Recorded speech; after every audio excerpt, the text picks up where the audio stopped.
Thank you, everyone. So SRE Saga, we will look at the SRE journey, and we will use the Dungeons and Dragons metaphor to tell a story of the SRE. Let's see how it goes. First of all, introducing myself, just complimenting what Effie said. I'm Daria. I'm right now located in US. I have a few degrees. I like to collect them. I'm principal SRE in Azure Observability, and I'm also part of the program committee and steering committee for the SREcon, and have few publications there. Why Dungeons and Dragons? Because diverse team and common purpose is something that also connects in the Dungeons and Dragons stories. And if you want to go fast, you go alone, but if you want to go far, you go together. So we will apply SRE practice to help your team build strength and other critical abilities, and we use some metaphors from Dungeons and Dragons. Brace yourself for some dungeons, magic realms, cloud environments, which are also magic.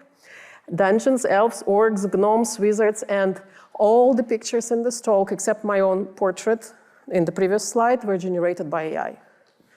So this is in trend nowadays. For those who don't know what Dungeons and Dragons is a fantasy tabletop role-playing game. It have different characters. They embark on an adventure. They have fantasy settings. They have a dungeon master who acts as a storyteller, and they will have a party of different characters that have different abilities. And they go to solve problems. They will engage in battles, explore, gather treasures and knowledge, really similar to SRE. So let's see. Disclaimer before I start, my D&D character is a minimally viable imposter. I have never played D&D, but I have an expert D&D player in the team who walked me through, gave me a book, and you know, having a book is all you need, really. So I read the book, I had an expert advice, and I think I'm ready. I asked AI to give me a job description for the D&D adventure. And this is what AI gave me. Location of the job would be various realms and dungeons, and a dynamic team will be joining adventurers on the quest to explore uncharted territories, battle formidable foes, and uncover hidden treasures. And then I went to AI and said, what about SRE? Give me more. And AI said, certainly, various cloud environments, joining dynamic team of engineers, quest to ensure reliability, performance, and scalability of our systems. Obviously, this is a fictional SRE job description given by AI, but it's very similar to the D&D party. And that's I use it as an inspiration. So this metaphor is because for both, we need balance of technical and soft skills. We need teamwork, and we need to be creative. We need the ability to stay calm under pressure. We need to adapt very fast to the changing situations. We have really exceptional problem-solving skills, and the teamwork is essential because no one can go through the journey alone. Creativity, and overcome obstacles and achieve objectives, obviously. Ensure systems are scalable and observable. Remove ambiguity and build shared consensus across groups, which is our role, really. And play a crucial role in the success of the group, utilizing our unique skills and abilities, because in a team, everyone compensates each other's skills and abilities. In the end, we will achieve the common goal. So, the shared purpose. Let our journey begin. We need a team, we need diverse skills in the team, we need shared purpose, and we need adversities, because adversities will make our team stronger. I looked at the D&D, Dungeons and Dragons abilities in the book, because you know all my knowledge about D&D comes from there. And it's outlined 5 different abilities: strength, dexterity, constitution, which is about endurance, intelligence, reasoning and memory, wisdom, which is about perception and insight, which is more related to experience, and charisma, force of personality. And then I thought, how can we overlap this and map to the SRE abilities? So the strength could be system design, coding, architecture. The dexterity could be adaptability and dealing with the ambiguity. Then you will have endurance, which is about resilience, persistence, keeping calm under pressure. When we talk about intelligence, it could be strategic alignment, seeing the bigger picture, driving clarity. The wisdom would be intuition and technical gut that we develop with experience. And charisma, soft skills and communication. So as you see, all the 5 are present in our day-to-day. So we are adventurers in this realm. And no one have all the abilities at 100%. So that's why we need a team. When I started preparing this talk, I decided to create the D&D character card for myself. And then all my team wanted one. And you will see those cards. And the hero in our story, because the talk is about heroes and villains, the hero here is a team, is not an individual. Because team is more the sum of its parts, and all the abilities of the team members will combine to create something bigger. So let's build our team next. First, we have Gabe. Gabe is the Jedi Master. He has strength in architecture, strategy, analytical thinking, and intuition. And his special power is driving clarity, empathy, and multidimensional realms. We have Ailari. Ailari is a visionary. He is detail-oriented. He is very strong in problem-solving, and he is expert, special powers in the user experience, team building, and the nicest engineer ever. Teema. Teema is the coding ninja. She works a lot in coding, integrations, and she's a happiness officer every time we run in internal conferences. The architect, the Ave.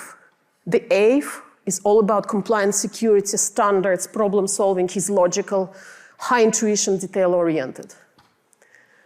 The Daria, yours truly.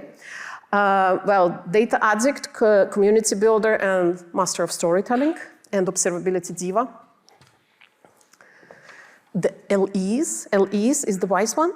She is strong in system design, documentation, hyper-focus, and many other things. So the ones I'm highlighting are the ones that character is like very, very at 100%, but all of us have other skills that combine together. Then we have reliability guardian, Firewind. Firewind is very expert in incident management, automation, and he's master of chaos because he knows how to bring everyone together in the chaotic situation and suddenly everything gets clear. So we have a team, 7 people. Now, what do we need? We need to have a shared purpose. Our shared purpose is keeping the complex system up and running reliably. And while we are doing this, we obviously are dealing with adversities because complex systems run in a permanent failure mode, as Richard Cook said. And changes increase system entropy, and they introduce new forms of failure. But we can't live without change. Change is inevitable, so we can only control our reaction to the change. And we keep always the balance between innovation velocity and the system reliability. As SRE, that's really one of our purposes. And our team is one of the parts of this complex system. So not just system need to be reliable and resilient, also our team need to be resilient and adaptable. And now I will introduce a villain. A villain in the storytelling and mythology is the catalyst of the growth. And usually villain comes to counterbalance the hero. And in the presence of the villain, usually hero arises. And why I'm using this association here? Storytelling is a very powerful way to process the world, and building narratives can either energize and add value to the situation, or can actually decrease energy and drain. And the stories we tell ourselves about what's happening around us, and the stories we tell others can act as a learning opportunity and growth opportunity, or can act as the divider. So we can see incidents and outages either as a learning opportunity, all the things that went well, all the things that we can learn, and all the things we can scale that were learning opportunities, or we can see it like, well, everything went wrong. It was a disaster. It's just yet another one. So the stories we tell ourselves and stories we tell about things that happen to us can shape the world around us. So I will use the villain here, not as a human, but as an adversity. And adversity is an antagonist of the hero. Adversities and challenges will make all our teams stronger. And in our world, it would be outages, abrupt changes in scope that we were not ready for, priorities are changing, something that will trigger team and our individual planning to regroup. And as we do this, we develop new capabilities and we level up as the players of the D&D and then SRE. As an example of how adversities help us to get stronger, I'd like to mention the Biosphere 2, which is a project which is running in Arizona. And its mission is to study the Earth environment and the living system. I think initially it started as studying how this environment could work in the other planets. And now it's an educational and research project that anyone can visit. And inside the biosphere, there would be living system and there would be trees growing there. And over time, the trees in the biosphere, some of them, developed something called etiolation, which is the weakness caused by lack of stress wood. Stress wood is the special, it's a wood that with specific texture, which makes wood stronger, makes trees stronger. And usually the stress wood is created in response to the wind in natural conditions. So lack of wind made trees very brittle. And wind is an adversity in the natural world. So adversity actually makes us stronger. Now let's channel it. How do we build adaptability in our team? Because to deal with adversities, we need to be adaptable. We need individual adaptability, team adaptability, and system resiliency. So let's explore all of them. But sometimes in the face of the too much adversities, we may see the rise of a superhero. And that's not a good thing. How superheroes are born? The individual, under specific trigger, something happens, does heroic stuff. They get recognition and success because they did something really cool, like system broke, they jumped on it, didn't wait for anything, fixed it. Great stuff. Get recognition and success. Their dopamine goes up. Dopamine is a neurotransmitter that plays a key role in the brain reward system. Dopamine goes up, they feel very satisfied. And sometimes they start seeking opportunities to do it again. And it's okay when it happens once in a while. It's very bad when it happens long term, when someone just continues doing this over and over and over again. Why is it bad? It creates opportunity for siloed knowledge. The audit understanding of that specific situation or of that specific component or failure mode start living in that individual's head. And this person becomes a single point of failure in your system and in your team as well. This is unsustainable for them because they can burn out because that problem continues happening. And they may leave a team and suddenly you have a problem in your hands because nobody knows what is it about and nobody knows how to fix it. And it also creates unrealistic expectations from the team and from the system itself because everyone outside of the team do not see there is a problem because problem is kind of always running. I mean, the system is running. It's a very bad role model for the new team members and its impacts on onboarding negatively because that knowledge is not really living anywhere else except the head of that person. And if your on-call consistently relies on heroism, it's very bad. So you should address this. The on-call shouldn't be based on everyone just need to be a hero all the time. How do we reduce it? First, we need to understand you have a problem because frequently it's not really visible. You have the things running smoothly and you just think that this is the property of the system. Someone just jumps on that failure mode and just fixes it all the time and that's how it should be. It's not, if you notice that it's always the same person, addressing it is important. You could do something like rotating feature ownership. If that heroism is relating to that specific feature and that subject matter expert is the one that is always being called to fix it, means that the knowledge to fix it is in the head of that person. So you may just rotate the ownership and someone else will start being subject matter expert of that. That will force taking that knowledge out of one's head and putting it in documentation. Another thing, if it's related to your on-call and it's always the same person jumping on the problem, any problem, restructuring your on-call could work. You could try to do the two-tiered system where you have the front line set of diverse engineers that are called first, so they will need to understand the system well, but also they will need to have a good documentation. And then you may have a second tier with the subject matter experts that will be called only in case. This way, you will have more people from different teams participating in the rotation for a diverse set of components, and the knowledge will more naturally be documented. And obviously, yes, documentation, having continuous training set up in your team, and shadowing. And let things break. If things don't break, nobody knows you have a problem. And letting things break will tell your leadership there is something that needs to be funded and fixed. Because if things never break, there's never a problem. So make sure that you don't let just the thing lingering there for too long.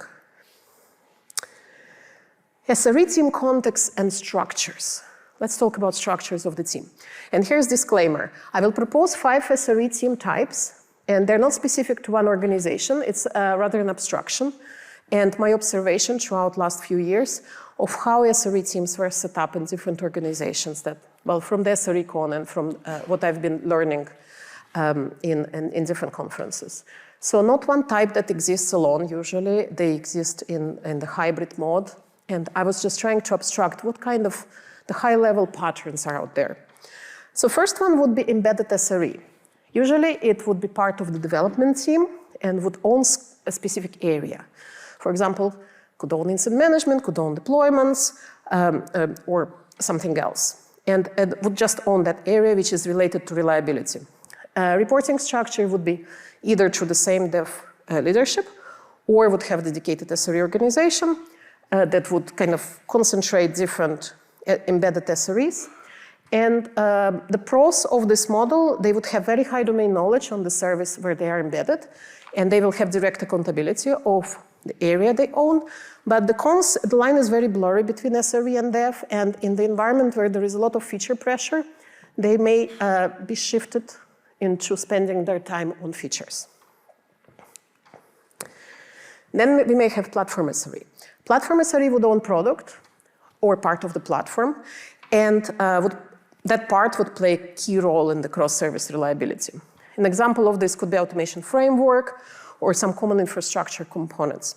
The reporting structure, again, either shared between multiple dev teams at the higher level, or it could have their own SRE organization. And pros of this acts as a glue, because you have this common platform component. But in the cons, they would have lesser domain knowledge about the system that depend on them. And in the case of the incident, you would need to have more people engaging, because you would need to have subject matter experts from the teams that are using them. Short-term focused SRE. So this would be a highly experienced SRE that would be going into specific development team to solve specific problem in short term. Let's say 1 semester, SRE will work together with development team, will update the code, focus on solving specific problem. And it's very good as a spike of focus on specific problem, because they develop really strong problem domain knowledge for the area they drive. But they have low accountability because they do not report to the dev management where they are helping, and the leadership that they have do not own the service itself that they're impacting.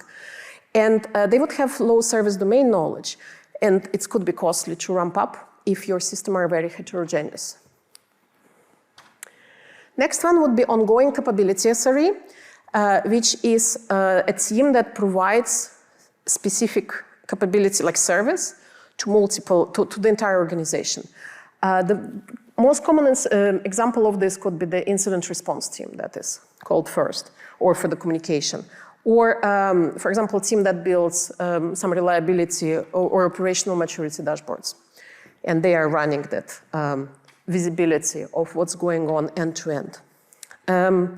They usually would have dedicated SRE organization in terms of reporting structure, and they would, in pros, they would have consistent focus on SRE tenants, and they will normalize that capability across multiple services, which is great. But the cons would be they are less accountable for it because they don't really own the fixing it, they are just owning that layer. And they would typically have less service domain expertise because they will be horizontal to many, many services. And finally, the last pattern that I noticed is the standards SRE.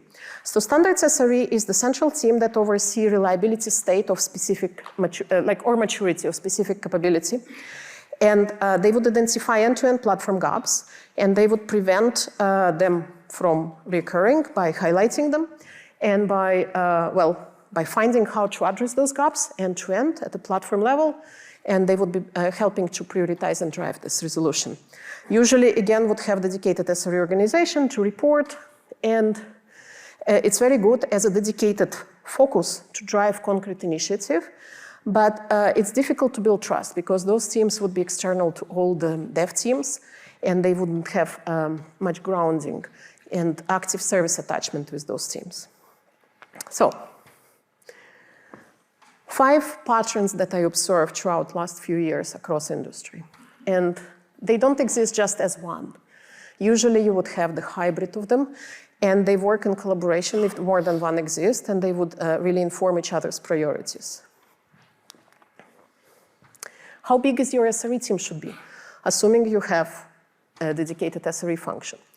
I keep using Dunbar number, and I heard last year that Dunbar number is outdated, but I still find it very useful. Dunbar number refers to the anthropological findings about the size of the social groups that we can build connections with, and the 5 would be the group with who we keep close connection, and 15 would be group with who we relate on a regular basis.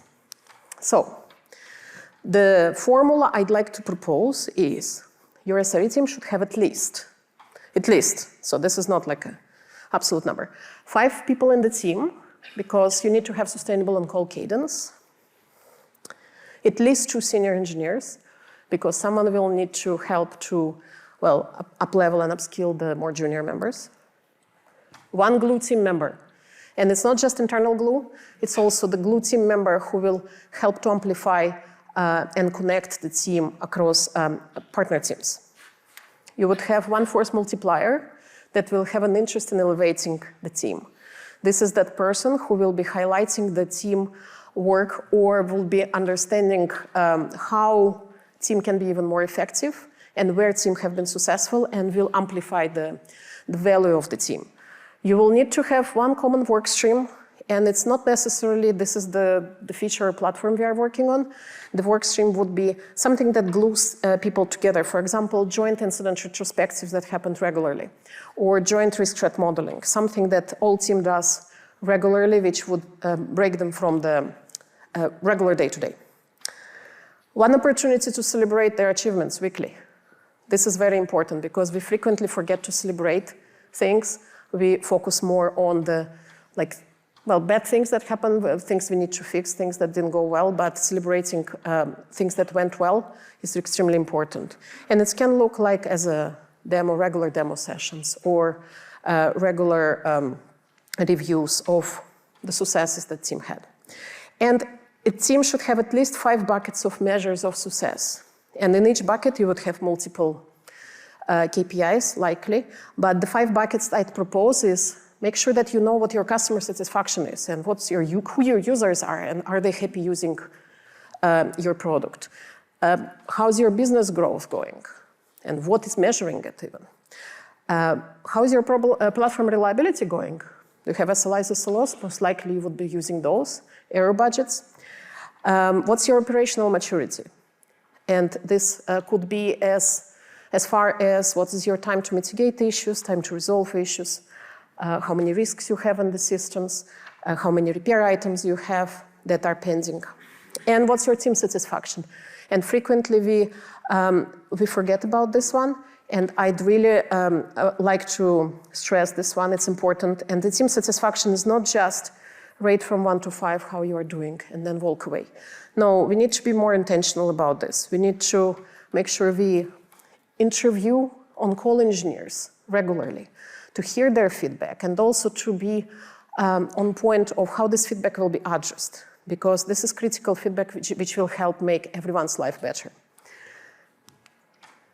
And now we will start a transformation journey into our own up-leveling and upskilling our abilities. Let's see how it looks like. I'd like to open with this Scott Hanselman's quote about how that technical gut that we have is built. How do we know when we see the problem that most likely it's there? So this technical gut is developed by exposure to diverse set of technical problems over time. We need to live, sleep over the problem, wake up thinking about the problem, and over time we build that archive of intuition. So it's not something that we are born with, obviously, but it's something that we develop over time. And obviously it's built on top of solid fundamentals, so we need to make sure we have those.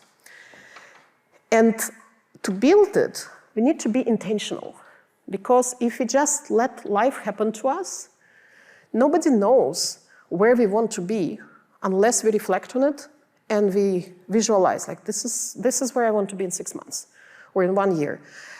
If we expect our career or our journey to take place just naturally, how can we rely on someone else to know what is right for us? So we need to be intentional about what is right for me, what are the next skills I need to develop, where do I want to be, and work on developing those skills.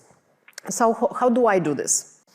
I built this quadrant system for myself about 6 years ago, and I do it every 6 months. And I shared it with a few of my friends, and they found it useful, so I decided to bring it here. I break down the space in those 4 quadrants, and the axis, the horizontal one, is on the right have things that I love doing, on the left have things that I'm not really excited about, and then the vertical one is on top are things that I'm good at, and on bottom things I'm not really proficient yet. So on the left top, I would have unavoidable space. I am good at it. I don't love doing it, but it's easy. So when I do it, since I'm good at it, it's rewarding. It causes me dopamine spike. And while I'm not particularly excited to do it, it usually unblocks more fun stuff. Like, I don't like packing, but I love traveling. So I will do packing that will unblock the traveling. Things I don't like doing and I'm bad at is in the bottom left. And while it looks like doom and gloom, it's actually learning space. It's outside of my comfort zone. It stretches my capabilities. It builds my resilience. And unfortunately, it's energy draining and it's slow to see results. So it can be quite demotivating. Then we have the opposite of that, the comfort zone. This is where all honky-dory. Everything is working well. I love doing it. I'm very successful at it because I'm very proficient in that. It gives me energy and rewards, but unfortunately it doesn't challenge me and it doesn't build any skills, so no learning happens there. And the bottom right, things I'm not good at, but I love doing. Yes, there is this quadrant, and it gives me energy, despite I'm not good at it. And the repetition will eventually lead to mastery. So over time, the things on the bottom right or on the bottom left may move to the other quadrants, so they're not there forever. And at the same time, it can be quite demotivating because I love doing it, I keep doing it, and I'm not really good at it. So it's a challenging space to be. Now, how do I do this rebalancing every 6 months? So I build this matrix where on the left, I would have some areas that I do like on my personal time, on my work time, and the community engagements, and then I will outline what is the effort and time required with activities that I do in that area. So those are just areas that I put there for this talk, but you will have your own. Then I will outline on the middle column the competences I develop by doing that. And the last one would be what is the organizational impact of that thing. And here I don't need to be detailed. It can be just like, is it a huge impact, small impact, or no impact, tiny impact.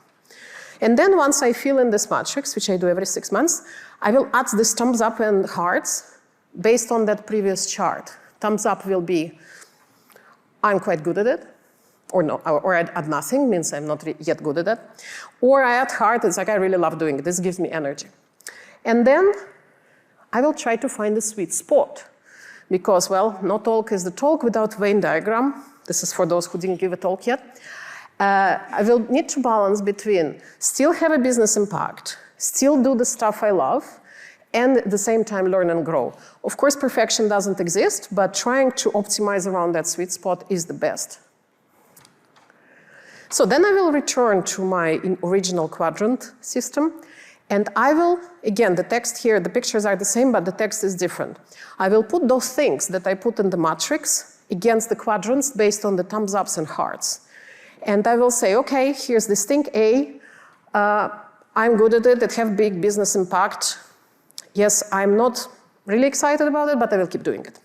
Then there is this other thing that have some business impact, takes a lot of my time, maybe I should pause it. Or maybe if it's important, I could delegate it to someone for who it would be a learning opportunity.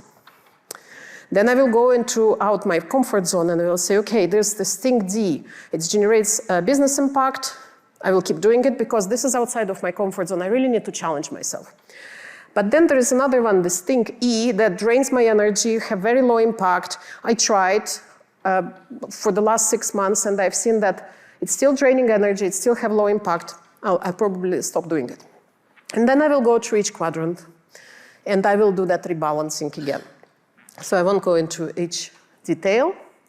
So after rebalancing it, I will see, because our time is not unlimited. We need to fit there what will make us grow and what will generate impact and what will help to energize us. So this is my way to see what I can pause and what I should be investing my time on. And sometimes it's really hard because when you are investing your time in something and you're not really developing yet, you're not there yet. And stop doing it, it's really hard because you feel like you already invested so much time, why would I stop doing it? So the formula I use in this case, if I really decide that this time I need to allocate to this other thing, is I put it on pause. Putting on pause is easier to just completely stop doing it. And a few months later, I will review if putting on pause was the right thing. And sometimes it's easier than to stop doing it at all. Or maybe I will realize that, no, I shouldn't have stopped doing it, so I will move it back. So the key takeaways of this transformation journey. Start with first understanding where you are at different skills and where you want to be. Because you really need to be intentional. Identify what are your natural strengths and create your adventure card. And see who are your role models, because it helps you to visualize where you want to be. What skills you want to develop in the next 6 months. Look beyond just your work, look at your community engagement, personal hobbies, and use that matrix to make sure that you're intentional about your priorities, because you can't just keep adding to your backlog. Your backlog is not infinite. And get help from your manager, mentors, or your community. There are many ways to practice, and I'm now accelerating this. There are work groups, discussion groups. You can do direct or reverse shadowing. You can have onboarding buddy if you're joining a new team. Code reviews is a great way to upskill because over time you will develop that visual cues for the patterns. Joint retrospective analysis, risk threat modeling discussions together. Those are those common work streams that you could also use to glue your team together. And one-on-one mentoring is it's time consuming and you need to have mentors available, but it's a very, very great way to do it. Into the dungeons. If he's looking at me, so into the dungeon, dealing with the on-call. I will quote my Dungeons & Dragons expert master that for many adventuring parties, the dungeon is where they encounter many of their adversities, and this is the opportunity for them to level up. So dungeons are good. And how do we deal with the on-call? The satisfaction of the on-call goes beyond how many pages did you receive. And I did the study 6 years ago, and I have been continuously adding to that study that I did. So I ran the intensive series of the interviewing people on call and capturing different aspects of how their on-call satisfaction relate to what happened during their on-call. And I learned that on-call is not about number of pages that you get, it's about team culture and about the sense of agency that engineers build, about the systems that they run. And it's built on trust between team members and in platform and in systems that we use. Blameless culture, it's okay to fail, but it's not just okay to fail for me. It's also okay to fail for my colleagues, so I need to support them and make it safe space for them. Technical literacy and hands-on experience is one of the huge correlators with the good on-call experience. Onboarding, training, and documentation are critical, so make sure you invest in that. Communication and collaboration, accountability and ownership. So when problem arises, people don't just walk away, they actually jump, own it, and share with the team. So it's also build trust in return. And feedback loops, making sure that you are continuously listening to what's going on with the people who are on call, and someone is on point, not always the same person, you can rotate this responsibility. Someone is on point to make on call better. There are just two theories I will share. I won't go into detail, but it's something that you can research into. One is called emotional contagion, which is built on trust, empathy, and context, and it helps to make whole team experience more positive. And another is on the stress impactors, which is NUTS model: novelty, unpredictability, threat to ego, and sense of control. So that theory helps us to optimize around what are the stress factors in our on-call experience and how we can reduce them. And I actually gave a talk on this a few years ago, but I would rather refer to the scientists who developed that model, which is pretty good. Be an agent of change. Keep documentation up to date. Don't wait that someone will come and update it. You see the problem, don't just like, okay, I'll get to that next week. Just own that. Build feedback loops, make sure that you have this continuous listening from your engineers. Through surveys, interviews, communicate a lot. We frequently assume that communication is happening, while actually it doesn't unless we intentionally do that. Take ownership of a problem. Build horizontal work streams to connect across teams, proactive empathy, trust, praise people, and don't be afraid to fail. And key takeaways of this talk, and Effie showed me 1 minute, so we are done. I will let you absorb those key takeaways. Make sure that you go to the dungeon enough, because dungeons are important for you to upskill and to make your team more resilient and make yourself more resilient. Leave safety of your comfort zone and make sure you're intentional. Thank you.